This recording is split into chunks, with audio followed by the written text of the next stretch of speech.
maybe I'll be a cool teacher, and for the people all gone today, I would videotape it and then put it up on Classroom and see how that goes. I don't usually like watching myself because I'm like, oh, that really sucks. But here we go. So this is recorded? Yes, everything you say, Brock, is going to be now recorded. Okay. Oh, the only because they didn't understand More of your loss.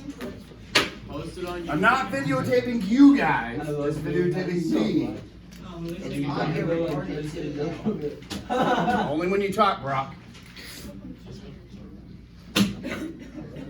Today we're going to talk about the Great Wall. Aha, depression. I won. The Great Depression. And to talk about the Great Depression, we got to talk about the economy of the 20s. What was the economy of the 20s? Anybody? Garbage. Roaring 20s. It was awesome. It was booming. After World War I, we roll out of World War I just producing lots of stuff, right? So in the early of the 20s, it was roaring and people were making lots of money. By the end of the 20s, though, there were things underneath that we couldn't see. So industries such as clothing, steel making, and mining were hardly making a profit by the end of the 20s. But there's also industries that were losing money, and those, by the end of the 20s, were auto manufacturing, construction, and consumer goods.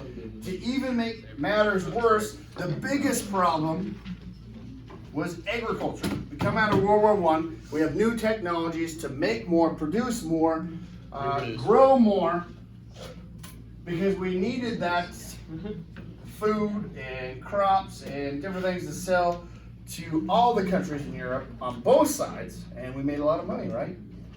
We knew that. Come out of World War I, and we don't need as much food production anymore, but the farmer's still producing it. So if we make a lot of something, and there's not a very high demand because there's a lot of it, what happens to the price? It goes down. It goes down. And so farmers' prices go down. And this is a bad situation. So when farmers' incomes go down, then they can't make their mortgage payments, and eventually they will lose their farms. So Congress has a bright idea, and they're like, we're not going to let the farmers lose their farms. So they're going to step in, and Congress passes, they did pass, it's called price supports. So we know there's not a high demand, but we got to keep farmers in business or we're going to all be in trouble because then we won't have food to eat, right? So Congress passes price supports. And price supports basically say we're not going to let the price of, say, wheat go below this much. And they can make a profit and they won't go out of business if it's like $1, 19 a bushel. I don't know what it is. I don't even know what wheat is, but I'm just saying. So price supports would help farmers by not letting the price go too low, even though we're making lots and lots of food. Well, the president after Harding was his VP because Harding died in 1923. And who was the president? Calvin Coolidge. Calvin Coolidge. Coolidge? Jacob Coolidge. You know that guy. Jacob Coolidge. Loser. You're famous, Coolidge. Okay? Coolidge vetoed the price supports because he was Republican and he didn't want government interfering with the economy. He vetoed it, and so the farmers' incomes continued to drop, and many people lost their land and farms. Now, farmers were not the only problem with the economy. Americans were buying less because the prices were rising faster than their salaries. So they don't have as much money. But they need to keep up with all Americans. Everybody needs to have an automobile and a house and a radio and a washing machine because they're new now. Everybody needs one of those. but we don't have enough money, but we have a really good job. So what do? We get it on credit, installment plans.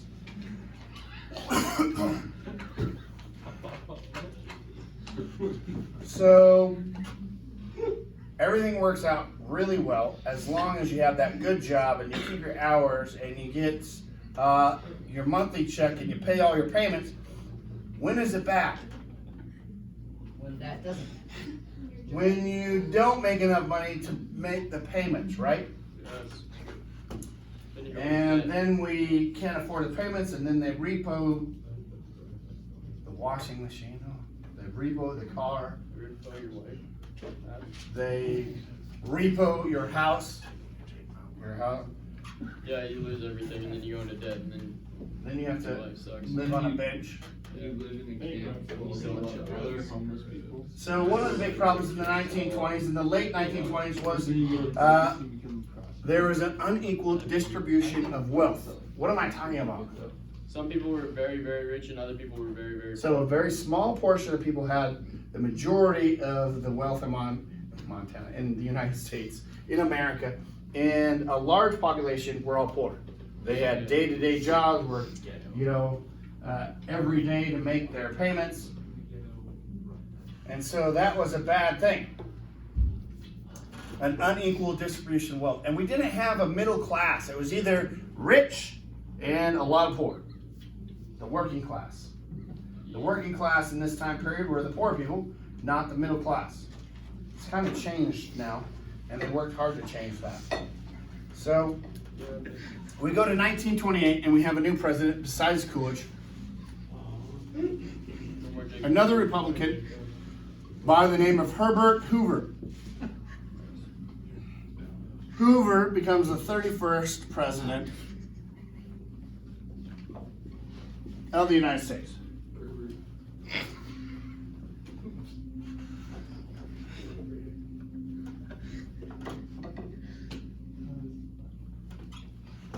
You gonna be okay, Poser? No.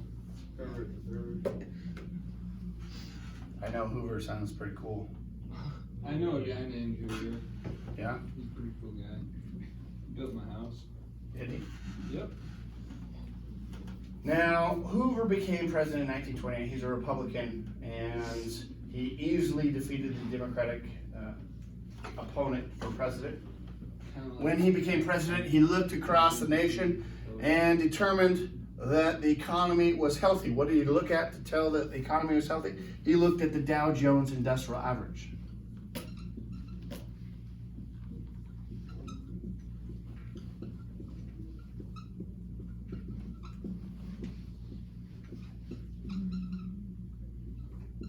Does anybody know what the Dow Jones Industrial Average is? I think you do. I do, because I'm giving the notes. It's a, It's a stock. yeah, it's like checking on the health, on like how the Yeah, stock. checking out how the stock market is doing. Yeah. So how does it do that? It chooses 30 popular stocks, and if they're all going up, it says the economy is really healthy. Yeah. So Hoover looks at that Dow Jones and says everything's up and up for the last 10 years. Economy is healthy. You want to be rich? Go to the stock market. And lots of people went, I want to be rich. I'm going to the stock market. How do you make money in the stock market? It's called speculation.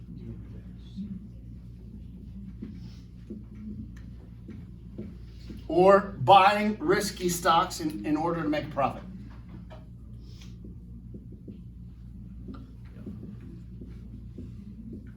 Most of the time you just lose money. Well, not in this time period, because the stock market was only going up. Well, then it crashed though. Not yet. Yeah, it was shortly after. Million. But nobody knew that. Yeah, but I know that now. Well, we're not in the 20s. So people went to the stock market, but maybe they didn't have enough money to buy as much risky stock as they want. And for like the last 10, 15 years, the stock market just kept climbing and climbing and climbing. And so everybody's like, everybody makes money in the stock market. Let's go make money. The problem is, when you first start out, you don't have a ton of money, right? So it's called buying on the margin.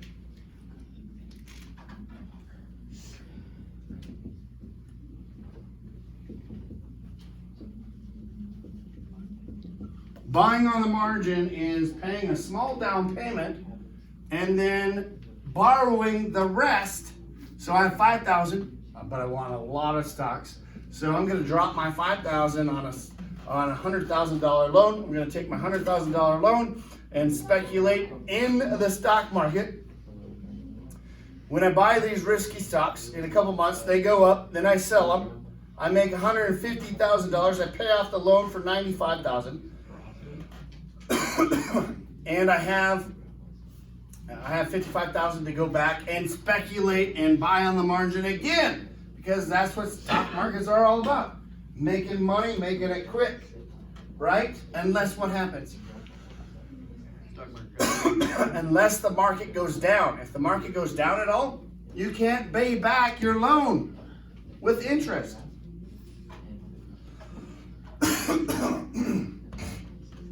Oh, so, like I said, everything was on the up and up. The economy, they did it. They saw some things. And so there was a couple people that said the economy is not good. Do not do this. Be careful in the stock market, but nobody listened. Of course, the farmer thing hit like 1925, way earlier than everything else. So it was like, hello, something's going on here. Maybe you should wake up. And they didn't. And Hoover said the economy's healthy, even though farmers were losing their farms.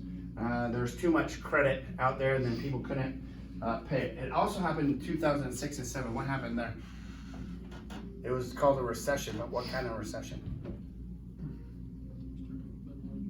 It was called the housing recession. So, kind of like in the Great Depression, where they gave easy credit, they gave everybody a house loan. And for the first couple years, the house loan was really small. And so for the first, 3 to 5 years, everybody could make it. About year 5, then they could crank up the interest rate, and then people couldn't make the payments, and then it was called an upside down loan. And then when you can't make the payments, what happens to your house? It's taken away. They foreclose on it because you can't make the payments. And there's a lot of people who lost their houses because of the crazy financing that banks did. And it put us in a huge recession that was felt worldwide. We're finally coming out of that now. It takes a long time. Now,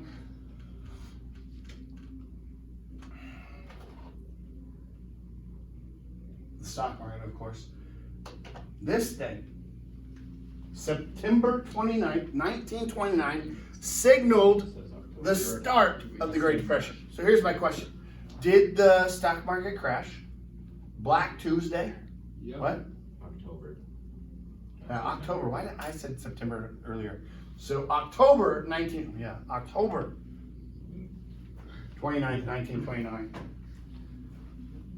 was Black Tuesday, which basically was the signal of the start of the Great Depression. And what is Black Tuesday? Is where the stock market, basically they said it fell so sharply that people felt like it had crashed. So it was a big, huge crash, 1929. On Tuesday, October 29th. And they didn't really have a clue that it was going to do that. Okay. Did the stock market crash in October 29th, 1929 cause the Great Depression? Not necessarily. No. Did it make it worse? Yes. But it signaled it. So the Great Depression started in 1929 and lasted until 1940. Now we can argue about what pulled us out later on. World War II. FDR. But that is a ways down, maybe on Monday's notes or something. So, Great Depression, 1929 to 1940. Of course, when the stock market crashed, people got a little panicky, and what do? They ran to the banks and did what? They pulled all their money out. And what happened to the banks when you pull everybody's money out? They had to close. Lots of people lost all their savings because they couldn't get their money out. Banks closed. Then businesses started to close down. Millions of Americans lost their jobs. If they didn't lose their jobs, they cut their pay and their hours.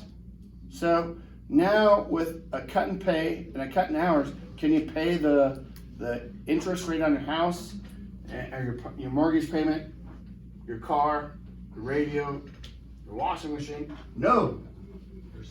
Okay? Horrible things. To make it even worse, looking at in America, it was really bad. But if you look at places like Germany, even worse. They had already been in a depression. And I've said this before in class that when America goes into a recession, the world feels it. A depression is even worse. When America goes into a depression, it hurts the rest of the world. European economies were in shambles. Germany was worse because they were already in shambles. Then we go into the Great Depression, and it just is felt around the world. It's not good. And because we're a world player, that's what I believe. It's worse everywhere because America goes into a depression. So just about the time you think can't get any worse, Congress comes up with an idea, okay? And they'd already passed the 4D McCumber tariff that raised tariffs 60%, highest that ever been raised in the history of America. And Congress passes another one. It's called the Hawley-Schmoot Tariff Act. Hawley-Schmoot. I'll do green.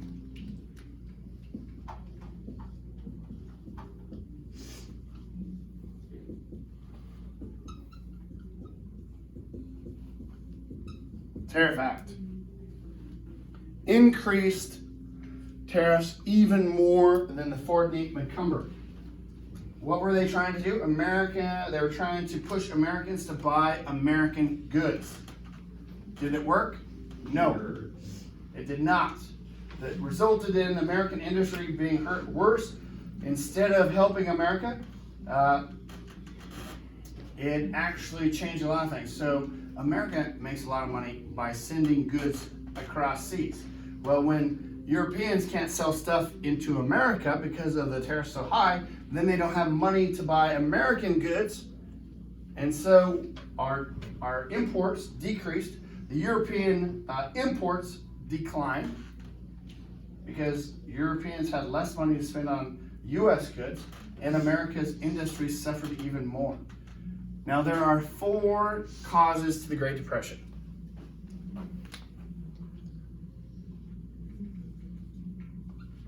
Causes Great Depression. Right here. Number 1. Tariffs and war, debt, policy caused us to go into Great Depression. Number 2, farm crisis. Number 3, easy credit. We got into debt too much, almost like all Americans. And number 4, unequal distribution of wealth. The rich people have all the money, the poor people don't have any. Well, isn't that how it usually is? Rich people have money and poor people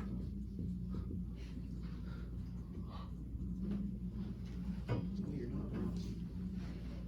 So what do you think is different between this time and our time? Well, there's no middle class. There's no middle class. Today we have a middle class. So before it was just like, you either have money or you don't have money. Now we have a middle class that is above the poverty line.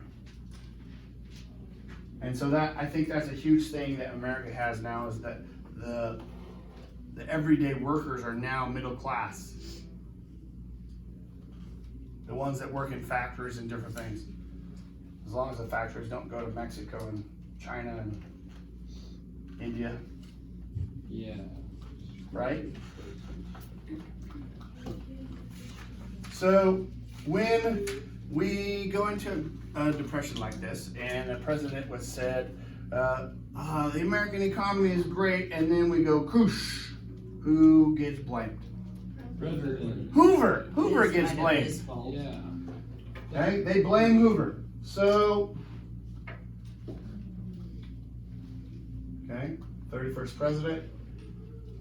Now, one thing I didn't talk about that I should have was when farmers were making a lot of money and the prices were good, they decided to farm everything. Is that good? No. When you farm everything year after year after year, No, and then you go into a drought. that's very bad then. That's what happened. So in the 1930s, there was a long drought, not just a year drought, but numerous years of drought from North Dakota all the way to Texas. It was called the Dust Bowl. And because all the farmers had torn up all their sod, there was no grass to hold the topsoil, and so it was like a big, huge whirlwind of dust. So here's a question.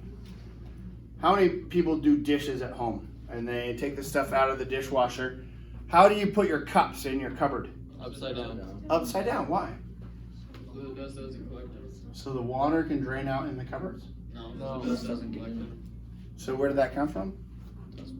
The Dust Bowl. Because the wind was blowing so fierce, it would get into the houses, and if you left a cup like that, They just fill up. it would fill up. So in the cupboards, they put them upside down so that they wouldn't get dust in them. That comes from, and they say humans are creatures of habit. So how many generations have passed that down?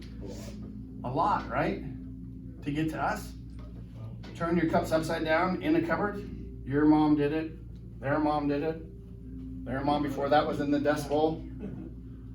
Probably 2 to 3 generations back. Crazy, huh?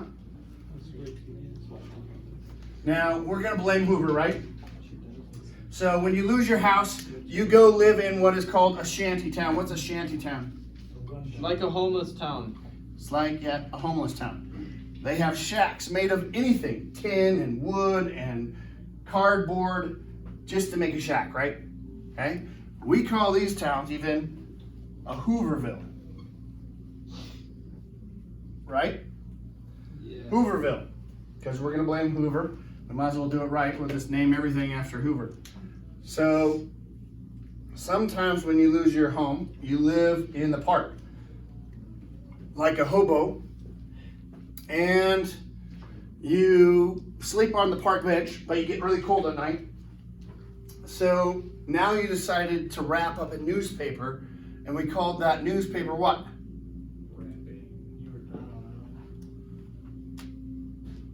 Something Hoover. Hoover blanket. A Hoover blanket. And because we really dislike Hoover and we have no money, we decide to protest that by pulling out our pockets that have no money in them. And these are called Hoover Flakes. So then we walk around like this. Or if you're in Back to the Future. Because one of the Back to the Futures, in the newest one, when they're in the future, doesn't like the grandson or whatever walk around. Yeah, he was kind of wimp. You guys don't even know what I'm talking about. Good movie. You haven't lived if you haven't seen Back to the Future like 4. I don't know what it is actually. It's well, have to look. Now, Hoover wanted to help the economy, but the Republicans at the time said the economy goes in waves. And so the best thing you could do, all of the advisors in his cabinet said, you don't do anything. It'll just come out of the recession. That's a bad sign because he did nothing and then he got ousted. By the time he realized he needed to do some things, it was almost too late. And so in 1932, he got beat by a Democratic presidential nominee. It's one of the best presidents of all time, in my opinion. His name was FDR. So I'm going to tell you this. A couple years ago, we had a student, because presidential debates are coming up, and she had in her top 4 FDR, but she was really conservative, religious student, and she chose FDR when it was her time. Then she started researching and she hated him. So she gets up there in this debate and she loses on purpose, which is a bad sign. And this is a person that had really good grades. So then I took her out in the hall, I chewed her butt, and then she lost, got a bad grade, and I gave her a loser president to debate. But make sure you know who your president is, because if you don't like your president, it's hard to back them. So don't choose somebody that, Not really. you know. It just depends on how bad you actually want to win. I just I flopped guess that. you didn't want to win. Why would And you- why would if you you want don't, to back them up? if you don't do a very good job, then you don't get a very good grade. At least you could have tried, right? Okay. So Hoover wanted to help the people, but he didn't want to give people direct aid, like food or money directly to the people from the government. He didn't believe in that. But he wanted to help charities like Salvation Army and what was the YMCA and different things. He wanted to help these charities help the people, but not give them money directly or food directly. He didn't believe in that. And so we have soup kitchens in this time period. We have bread lines that try to help people out. Of course, we have the Salvation Army and YMCA and different things that came about in the 20s also. And then he also created jobs, didn't he? Like he had us build before which created a lot of He did. jobs. And has anybody been down to the Fred Robinson Bridge? Yeah. Going over to Malta, that bridge that goes across the Missouri, that's called the Fred Robinson. That was built because of FDR. And they actually, has anybody been to the Little Rockies Christian camp? It's not very far from Zortman or Fred Robinson. It's just a group of little cabins. And it was built by the CCC, which was FDR. And they stayed there and built Fred Robinson, and then they went down and built the port pack also. Kind of huge. Now we talked about the farmers and different things. How many farmers actually lost their farms? So the farmers from 1929 to 1932, 400,000 farmers lost their ranches, farms, land, whatever you want to call it. 1929 to 1932, 400,000 farmers lost their land, their farms. A drought, the Dust Bowl hit the Great Plains. It was bad, year after year after year. They said the huge dust storms covered the plains and blew as far away as the East Coast. So here's some pictures of the Dust Bowl. And you can see the tractors covered up. It looks like in the bottom left corner, it looks like a snowdrift. That's dust, and that's a house. It's like a dune because they farmed up too much land and then it hit a drought. Everything's covered up. You can kind of see how dust might get in a house when there's that much dust blowing around. Turn your cups upside down. And I really should stop here. Are you? Oh. What disappears the moment you say it? Silence. That's a good one. I think I have another one in my head. Secret. Silence, secret. I think they both work. Inability. When to you say a speak. secret, it's not, Oh it my disappears. God. That's Silence does. silence, bro.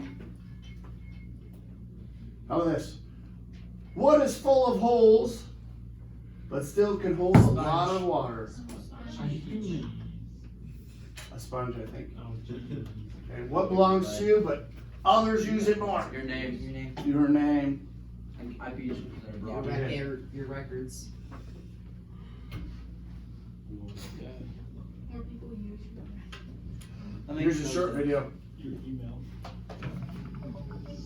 Your birth certificate. Most people mark the beginning of the Great Depression with a day known as Black Tuesday. What happened on Black Tuesday? Oh, it's still going.